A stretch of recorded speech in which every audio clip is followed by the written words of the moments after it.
Ako nga po pala si Bobet. At ang kwentong kababalaghan na isishare ko ay totoong karanasan ng tatay Juanito ko. May malayong kamag-anak kami na madalas naming makita noon dahil nagtitinda sila sa palengke. Suki nga nila kami sa mga karne at frozen products. Sa pagtitinda ng karne nila napatapos ng pag-aaral yung 3 nilang anak. Isang araw na galing sa palengke ang tatay, nabanggit niya sa nanay na aalis daw sina Tita Doray, yung kamag-anak ng tatay na may pwesto sa palengke. Mga 1 buwan lang naman daw silang mawawala dahil pinabibisita ng isa nilang anak na nasa Japan. Mamamasyal daw at bakasyon saglit. Ngayon ay kailangan nila ng magbabantay muna sa bahay nila habang wala sila. Yung pwesto raw sa palengke ay isasara muna hanggang sa makabalik yung mag-asawa. Kay tatay nila pinahabilin yung bahay kasi raw walang tiwala si Tita Doray sa kapatid niya mismo. Ayaw nga pumayag ng nanay ko kasi baka raw madamay sa hidwaan noong magkapatid si tatay. Ang tatay naman ang katwiran ay nanghihinayang sa ibabayad. Malaking halaga rin daw kasi ang pinangako ni tita. Tapos syempre may pasalubong pa galing sa Japan.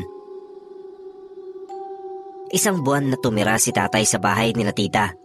Hindi naman kalakihan yung bahay. Bungalow tapos weird yung hugis kasi octagon. Puro kanto. Maglilinis lang si tatay. Maggagapas ng damo na madali lang kasi meron silang mower. May 2 aso si na Tita Doray na babantayan din syempre ng tatay ko. Eto yung catch. Sabi ni tita, may kasama raw sila sa bahay na yon na hindi nakikita.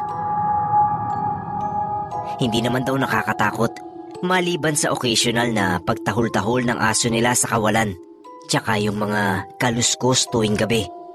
Huwag na lang daw magpatay ng ilaw si tatay kung matatakot siya. Pero sabi naman ni tita ay hindi naman nga raw nakakagambala ng todo.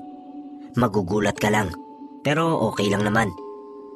Hindi naman matatakotin si tatay kasi kahit naman sa bahay namin ay may paminsan-minsan na dumaraan sa gilid ng mata o kaya ay sumisitsit. Pero sobrang bihira lang yon. Hindi kagaya kina tita, sabi ni tatay, na talagang araw-araw may mararamdaman ka.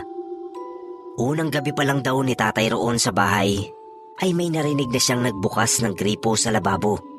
Alam niya kaagad na yun na yung kasama sa bahay kaya hindi niya pinansin. Huminto rin naman daw kaagad yung pagtulo ng tubig. Kinausap nga raw ni tatay yung naroon sa bahay. Sabi raw niya ay siya muna ang caretaker.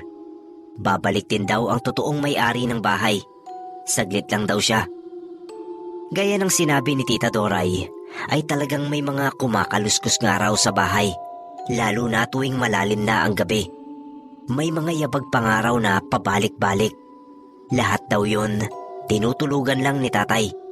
Ang pinaka nakakatakot daw na naranasan ni tatay ay kapag nasa labas siya ng bahay. May nakikita raw siyang anino na nakasilip sa bintana, tapos tatakbo. Kinikilabutan daw talaga siya kapag nakikita niya yon at halos ayaw na niyang pumasok sa bahay. Yung aso naman daw, takbo ng takbo na parang may kalaro ng habulan at harutan.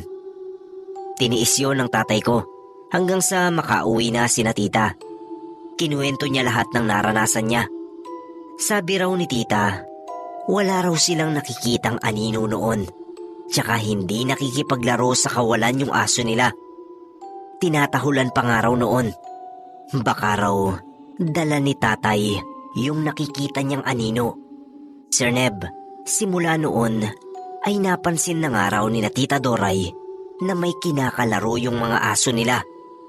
Iisipin mo raw na naghahabulan yung dalawa, pero mapapansin mo na may tinitignan silang direksyon. Tapos minsan palundag-lundag pa na parang may pinapaabot sa kanila. Kung dalaman nga ni tatay yung mga kalaro ng mga aso ni na Tita Doray, mabuti na lang at hindi sumama sa kanya pauwi sa amin.